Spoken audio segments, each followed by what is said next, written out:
आप देख रहे हैं लाइव 7। नमस्कार, लाइव 7 विशेष में आपका स्वागत है। मैं हूं ज्ञान रंजन। दोस्तों, 3 दिनों से झारखंड की राजनीति में जो मुद्दा है वो एक तरह से कह सकते हैं कि वो मुद्दा है 1,36,000 करोड़ रुपए का बकाया जो केंद्र सरकार के पास है उसको लेकर के। और सवाल ये उठ रहे हैं कि क्या प्रधानमंत्री नरेंद्र मोदी से आर पार के मूड में है मुख्यमंत्री हेमंत सोरेन। जिस तरह से 15 दिनों का अल्टीमेटम दिया गया है कोयला कंपनियों को, केंद्र सरकार को, विधि कार्य को करने को लेकर के, ये तो साफ तौर पर दर्शाता है कि कहीं ना कहीं जो है टकराहट सामने आ चुकी है। दोस्तों, सोमवार को बिहार के निर्दलीय सांसद पप्पू यादव के एक सवाल के जवाब में पंकज चौधरी जो वित्त राज्य मंत्री हैं, उन्होंने साफ तौर पर कहा कि झारखंड का कोई भी बकाया केंद्र सरकार के पास नहीं है और राजनीति फिर से यहीं से गर्माती है। मुख्यमंत्री हेमंत सोरेन भाजपा के सभी सांसदों, चाहे वो राज्यसभा के हों या लोकसभा के हों, सबसे कहते हैं कि वो जो बकाया है केंद्र सरकार के पास झारखंड का, उसको लेकर के वो आवाज बुलंद करें। वहीं भाजपा की ओर से ये बयान आता है कि जब शिबू सोरेन कोयला मंत्री थे, यानी नरसिम्हा राव सरकार के कार्यकाल की बात, 90 के दशक के कार्यकाल की बात को याद दिलाया जाता है। यानी आज से 25 वर्ष पहले, 20-22 वर्ष पहले की बातों को याद दिलाते हुए भाजपा ये कहती है कि भाई उस समय क्या कर रहे थे झारखंड मुक्ति मोर्चा के लोग।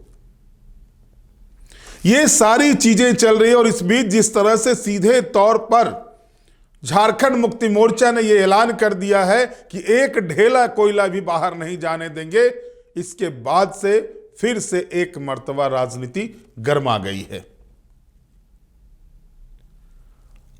और ये इस राजनीति की परिणति क्या होगी ये तो देखना भविष्य के गर्भ में छिपा हुआ है। लेकिन लगातार जो बातें पिछले 4-5 महीने से आ रही है, जब से चुनावी उद्घोष हुए थे विधानसभा के, उससे 2 महीने पहले से ही, कि केंद्र के पास 1,36,000 करोड़ रुपये झारखंड का बकाया है और वो अगर पैसे मिल जाते हैं तो झारखंड जो है सो फिर से अपने विकास की, यानी जो विकसित प्रदेश की सूची में आना है, झारखंड को लाना है, उसमें काफी सहूलियत मिलेगी।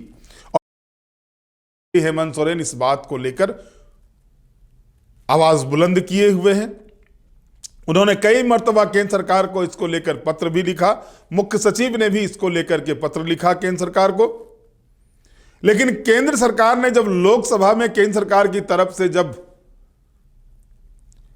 लोकसभा में एक सवाल के लिखित जवाब में पंकज चौधरी जो वित्त राज्य मंत्री वो ये कहते हैं कि झारखंड का एक पैसा भी बकाया नहीं है, तो अब सवाल ये उठते हैं कि आखिर किस पैसे की मांग झारखंड कर रहा है और किस पैसे के बारे में केंद्र सरकार ये कहती है कि उसके पास झारखंड का एक भी बकाया नहीं है। दोस्तों, हम आपको बताएंगे पूरा मामला क्या है, पूरे किस तरह से। पहले आपको ये जानकारी दे दें कि सोमवार को संसद में केंद्रीय वित्त राज्य मंत्री पंकज चौधरी ने बिहार के सांसद पप्पू यादव के सवाल पर कहा कि कोयले के राजस्व मद में झारखंड का कोई बकाया नहीं है। सांसद ने पूछा था कि कोयले के राजस्व मद में झारखंड का बकाया 1.36 लाख करोड़ रुपए केंद्र सरकार क्यों नहीं वापस करती। केंद्र सरकार ने के इनकार के बाद इधर झारखंड सरकार एक्शन मोड में आ गई है। विधिक कार्रवाई की प्रक्रिया शुरू की जा रही है। 15 दिनों का अल्टीमेटम दिया गया है, इस बाबत आदेश भी जारी कर दिया गया है। दूसरी ओर झामुमो ने राज्य से कोयला रोकने की चेतावनी दे डाली है।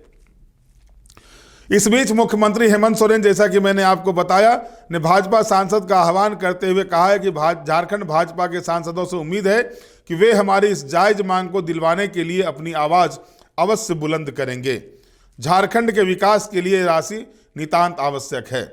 इस बीच भू राजस्व विभाग ने भी एक आदेश जारी किया है जिसमें 15 दिनों का अल्टीमेटम है। भू राजस्व विभाग ने 28 नवंबर 21 को हुई कैबिनेट की बैठक में लिए गए फैसले का उल्लेख करते हुए आदेश जारी कर दिया है। आदेश में 15 दिनों के अंदर विधिक कार्रवाई शुरू करने की बात कही गई है। विभाग के उप सचिव रामेश्वर लोयांगी द्वारा जारी आदेश में लिखा गया है कि कैबिनेट में 1.36 लाख करोड़ रुपए जो केंद्र सरकार या केंद्रीय उपक्रम पर बकाया है उसकी वसूली के लिए विधिक कार्रवाई अविलंब शुरू किया जाए। इस निर्णय के अनुपालन के लिए राजस्व निबंधन एवं भूमि सुधार विभाग के विशेष सचिव को विभागीय नोडल पदाधिकारी नामित किया गया है। उनके द्वारा कोल इंडिया लिमिटेड की विभिन्न अनुषंगी इकाइयों का लंबित बकाया जैसे washed coal royalty dues, common cause dues आदि के भुगतान में आने वाली वैधानिक अड़चनों की स्थिति में खान विभाग एवं महाधिवक्ता से समन्वय कर उसे दूर करने संबंधित यथोचित कार्रवाई की जाएगी। उनके द्वारा 15 दिनों के अंतराल में विभाग के सचिव को विधिक कार्रवाई की प्रगति से अवगत कराएंगे। विधिक कार्रवाई के लिए राजस्व निबंधन एवं भूमि सुधार विभाग के संयुक्त सचिव उक्त कार्यों में सहयोग करेंगे। अब विपक्ष के द्वारा यह सवाल किया जा रहा है कि आखिर किस मद में राशि बकाया है, किस बकाया राशि की मांग जो है सो भाजपा के नेताओं के द्वारा ये बात पूछी जा रही है राज्य सरकार से कि भाई आप किस राशि की मांग कर रहे हैं, कौन सा बकाया राशि है। केंद्र सरकार ने तो सीधे तौर पर कह दिया कि झारखंड का उनके पास 1 रुपया भी बकाया नहीं है। हेमंत सोरेन लगातार गला फाड़ फाड़ के कह रहे हैं कि 1.6 लाख करोड़ रुपए जो है वो केंद्र सरकार के पास झारखंड का बकाया है। अब इन दोनों के बीच जो केंद्र और राज्य के बीच में जो टकराव की स्थिति बनी हुई है और उसके बाद जिस तरह से झारखंड मुक्ति मोर्चा ने साफ तौर पर चेतावनी दे डाली है कि एक ढेला कोयला भी जो है तो झारखंड से बाहर नहीं जाने दिया जाएगा, तो एक बार फिर सीधे तौर पर दिखाई दे रहा है कि हेमंत सोरेन इस बार केंद्र सरकार से पूरी तरह से आर पार के मूड में हैं। हम आपको बताते हैं कि वो बकाया क्या है जो राज्य सरकार के द्वारा मांग की जा रही है। झारखंड सरकार ने जो बताया है कि किस मद में केंद्र सरकार में कितना बकाया है उसके बारे में बता रहा हूं कि वास्ट कोल रॉयल्टी 2900 करोड़ रुपए, कॉमन कॉज 32,000 करोड़ रुपए, भूमि मुआवजा 1,01,142 करोड़ रुपए यानी कुल बकाया 1,36,042 करोड़ रुपए हैं। वास्ट कोल रॉयल्टी क्या होता है? कोयला कंपनियां केवल कोयला ढुलाई की रॉयल्टी देती है जबकि प्रोसेस्ड कोयले की रॉयल्टी नहीं देती। नियमतः उन्हें प्रोसेस्ड कोल की अलग रॉयल्टी देनी है। कोल कंपनियां वास्ट कोल के पैसे नहीं दे रही है, इस कारण बकाया बढ़कर 2900 करोड़ रुपए हो गया है। कॉमन कॉज बकाया जो है वो सुप्रीम कोर्ट द्वारा कॉमन कॉज मामले में 2/8/2017 को आदेश दिया गया था कि पर्यावरण स्वीकृति लिमिट से अधिक खनिज उत्खनन अवैध होगा। सुप्रीम कोर्ट ने सितंबर 2006 से किए गए अधिक उत्खनन पर केंद्र व राज्य सरकार को कंपनियों पर डिमांड नोट भेजने को कहा था। कोल कंपनियों के डिमांड नोट पर 32,000 करोड़ रुपए बकाया है। तीसरा जो भूमि मुआवजा का बकाया है उसमें है कोल कंपनियों द्वारा राज्य के 32,802 करोड़ 2 एकड़ जमीन जीएम लैंड और 6,655.72 एकड़ जीएम जेजे लैंड का अधिग्रहण किया गया। इन भूमि का मुआवजा करीब 41,142 करोड़ रुपए का भुगतान नहीं किया गया है, जिस पर केवल सूद की रकम ही 60,000 करोड़ रुपए हो गई है। इस तरह 1,01,142 करोड़ मुआवजा मद में बकाया है और इसी की मांग राज्य सरकार के द्वारा की जा रही है। जो जीएम लैंड का बकाया है उसका मांग, उसके बाद जो है सो वास्ट कोल रॉयल्टी का जो 2900 करोड़ का बकाया है उसकी मांग, इसके अलावा कॉमन कॉज के रूप में जो 32,000 करोड़ का बकाया है उसकी मांग राज्य सरकार के द्वारा की जा रही है। राज्य सरकार ने सीधे तौर पर कोयला कंपनियों को भी अल्टीमेटम दे डाला है। राज्य सरकार ने साफ तौर पर कहा है कि 15 दिनों के भीतर इस पर निर्णय लें, अन्यथा जो है विधिक कार्रवाई की तैयारी की जाएगी। दोस्तों, आपको याद होगा कि हेमंत सोरेन के मुख्यमंत्री बनते ही पहली कैबिनेट में इस बात का जिक्र हुआ था और उसी समय हेमंत सोरेन ने अपनी मंशा जाहिर कर दी थी और उन्होंने साफ तौर पर कह दिया था कि अगर उनको 1,36,000 करोड़ रुपए जो केंद्र के पास बकाया है वो अगर नहीं मिलता है तो वो कानूनी कार्रवाई से भी पीछे नहीं हटेंगे। और इसके बाद भूमि एवं राजस्व विभाग द्वारा जो है सो 15 दिनों का अल्टीमेटम जारी किया गया है केंद्र सरकार को और कोल कंपनियों को। जाहिर तौर पर जो है सो कोल कंपनियां जितनी भी हैं वो अनुषंगी इकाई हैं, केंद्र सरकार के लोक उपक्रम हैं और इसका जो भी गाइडलाइन तैयार होता है वो केंद्र सरकार के द्वारा तैयार होता है, लोक उपक्रम विभाग जो है उसके द्वारा तैयार, पब्लिक अंडरटेकिंग्स के द्वारा तैयार होता है। और सीधे तौर पर अगर देखा जाए जो कोयले की रॉयल्टी जाती है वो केंद्र सरकार के पास जाती है, उसमें से हिस्सेदारी राज्य सरकार को मिलती है। अब राज्य सरकार ने सीधे तौर पर बता दिया है कि किन किन मद में उनके पैसे बचे हुए हैं। और उधर केंद्र सरकार की तरफ से वित्त राज्य मंत्री का जो सीधे तौर पर बयान आता है और वो जो कहते हैं, पंकज चौधरी जो वित्त राज्य मंत्री लोकसभा में कहते हैं सांसद पप्पू यादव के सवाल पर कि भाई झारखंड का कोई बकाया नहीं है। तो ये जो टकराव की स्थिति, केंद्र राज्य के बीच में जो टकराव की स्थिति बन रही है, वो आगे क्या कुछ रुख लेगी ये देखना दिलचस्प होगा। लेकिन इस बीच मुख्यमंत्री अभी भी पॉलिटिकली जो है सो वो चाहते हैं कि टकराव की जो स्थिति बन रही है वो टकराव की स्थिति ना हो, इसलिए उन्होंने भाजपा के सभी सांसदों से आग्रह किया है। हालांकि यहां आप एक चीज और गौर कर सकते हैं, झारखंड मुक्ति मोर्चा और कांग्रेस के 5 सांसद हैं, लोकसभा के इस बार जीत के गए हुए हैं। इसके बाद गुरुजी सांसद हैं, सरफराज अहमद राज्यसभा से सांसद हैं, महुआ मांझी राज्यसभा से सांसद हैं। इन राज्यसभा के सांसद यानी 5, 3, 8 सांसद जो हैं वो भी इंडिया गठबंधन के हैं। लेकिन सवाल कौन उठा रहा है? सवाल उठा रहा है पप्पू यादव जो निर्दलीय सांसद हैं बिहार का, जिनका झारखंड से कोई लेना देना नहीं है, वो पार्लियामेंट में ये सवाल उठाते हैं। लोकसभा में उनके द्वारा ये सवाल आता है। मुख्यमंत्री एक और जो है सो भारतीय जनता पार्टी के सांसदों से आग्रह करते हैं या रिक्वेस्ट करते हैं, अपील करते हैं कि वो केंद्र सरकार से इन बकाया राशि को दिलाने में मदद करें। तो जाहिर है कि अगर इसमें सरकार चाहती है, राज्य सरकार चाहती है, तो एक सर्वदलीय कमेटी बना करके इस मामले को निपटाया जा सकता है। सर्वदलीय कमेटी बनाकर जिसमें सभी दल के सांसद हों, सभी दल के मंत्री जो सरकार में मंत्री हैं उनको, इसके अलावा अधिकारी जो हैं राज्य सरकार के, उन सभी की एक टीम बना करके केंद्र सरकार के पास इस मामले को लेकर के भेजे। अगर लोकसभा में वित्त राज्य मंत्री ने यह कहा है कि झारखंड का कोई बकाया नहीं है, तो जिस बकाये की बात झारखंड सरकार के द्वारा लगातार की जा रही है उसको लेकर के केंद्र सरकार के पास जाएं, केंद्र सरकार से आग्रह करें और अगर बकाया है तो उसको लेकर के वो बातें करें। लेकिन जो टकराव की स्थिति आती है, क्योंकि झारखंड से में आपको पता है कि देश का 40% खनिज संपदा जो है सो झारखंड में है।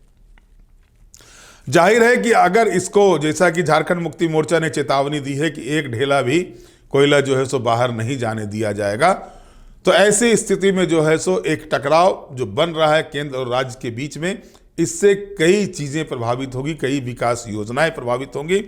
अब इसको लेकर के कैसे समन्वय स्थापित किया जाता है केंद्र और राज्य के बीच में, इसको देखना आवश्यक है और इसमें दोनों ही ओर से पहल होनी चाहिए। लेकिन जिस आक्रामकता के साथ झारखंड मुक्ति मोर्चा या फिर झारखंड सरकार दोनों ही इस मामले को लेकर के आगे बढ़ रही है, वो कुछ और ही बयां कर रहा है। वो कहीं ना कहीं जो है सो एक तरह से केंद्र राज्य संबंध पर भी प्रश्नवाचक चिन्ह खड़े कर सकते हैं। इस बीच भाजपा के किसी सांसदों के द्वारा इस तरह का कोई बयान नहीं आया है इस मामले को लेकर के। अलबत्ता भाजपा के प्रदेश प्रवक्ता प्रतुल सहदेव ने जरूर ये बयान दिया था मंगलवार को कि जिस रॉयल्टी की मांग, जिस पैसे की मांग राज्य सरकार के द्वारा की जा रही है, पहले वो बताए तो वो पैसे किन किन मद में कौन सा पैसा बकाया है। और साथ ही साथ उन्होंने ये भी कहा था कि जिस समय गुरुजी शिबू सोरेन कोयला मंत्री थे उस समय क्यों नहीं इस बकाये की याद आई, क्योंकि जीएम लैंड जो लिया गया है, जीएम लैंड अभी का नहीं लिया हुआ है, जीएम लैंड पहले से ही लिया गया है, उसका सूद 60,000 करोड़ रुपये हो जाता है। तो अगर उस समय बातें की गई होती, उस समय ये बातें रखी गई होती तो जाहिर तौर पर इसका समाधान निकलता, लेकिन उस समय कोई बातें न रखी गई। और अलबत्ता अब जब राज्य सरकार को कई योजनाओं के लिए पैसे चाहिए, जो उन्होंने जो जैसा कि प्रतुल सहदेव ने कहा कि जिस तरह से मैया सम्मान योजना है या अन्य योजना, मुफ्त बिजली देने की बात है, ये घोषणाएं तो सरकार कर दी है, लेकिन सरकार के खजाने में उसको लेकर के पैसे की कमी हो रही है। और अब जनता के आंख में धूल झोंकने के लिए इस तरह का हथकंडा राज्य सरकार और झारखंड मुक्ति मोर्चा अपना रही है। यानी यहां भी पॉलिटिकली वार शुरू हो गया है। झारखंड मुक्ति मोर्चा और भारतीय जनता पार्टी के बीच में यह राजनीतिक युद्ध शुरू हो गया है। कांग्रेस पार्टी की मंत्री जो है दीपिका पांडे सिंह, उन्होंने भी कल दुमका में, मंगलवार को दुमका में इस बात को लेकर के बयान दिया कि आखिर मूक दर्शक क्यों बने हुए हैं भाजपा के सांसद यहाँ के। तो सवाल यह भी उठता है कि आखिर बिहार के सांसद को क्यों सवाल उठाना पड़ा, कांग्रेस और झारखंड मुक्ति मोर्चा के सांसद ने इस मामले को क्यों नहीं रखा पार्लियामेंट के भीतर में, सवाल ये भी उठते हैं। अब बहरहाल, लेकिन झारखंड हित की अगर हम बात करते हैं, झारखंड हित को देखते हैं, तो जरूरी है कि सभी दल के सांसद पहले राज्य सरकार के पास बैठ करके वो इस विषय पर जो है सो एक टीम बना करके एक टीम वर्क की तरह काम करे और जो जो राशि बकाया है उसकी पूरी संपुष्टि कर ले। और उसके बाद सभी दल के सांसदों को चाहिए कि झारखंड के विकास में जो पैसे की कमी आ रही है, और अगर ये बकाया 1.36 लाख करोड़ रुपए है, तो उसको लेकर के वो बैठे और उसके बाद उस पर एक रणनीति तैयार करके केंद्र सरकार के पास जाएं, केंद्र सरकार से रिक्वेस्ट करें और जो बकाया है उसकी मांग को लेकर के सभी दल मिल करके इस पर काम करें। लेकिन ये जो थोथलेबाजी हो रही है, आरोप प्रत्यारोप, चेतावनी देने की बातें जो आ रही है, ये कहीं से भी उचित प्रतीत नहीं होता है, क्योंकि विकास के लिए केंद्र राज्य के बीच में समन्वय स्थापित रहना काफी आवश्यक होता है, जरूरी होता है। केंद्र और राज्य के बीच में टकराव से न तो राज्य का भला हो सकता है और ना ही केंद्र इसमें इतरा सकती है। तो जाहिर तौर पर दोनों ही जगह पर चाहिए, दोनों ही चीज़ों, क्योंकि केंद्र में भाजपा नीति सरकार है, एनडीए की सरकार, और झारखंड में इंडिया गठबंधन की सरकार है। दोनों ही अलग अलग पार्टियों की सरकार है।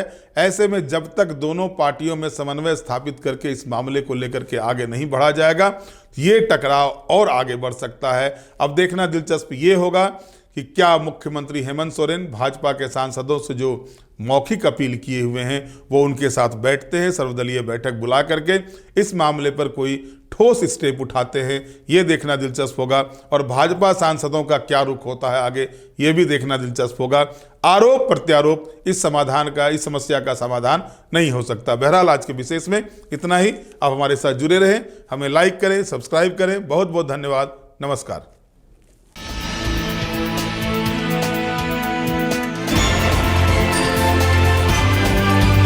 आप देख रहे हैं लाइव 7।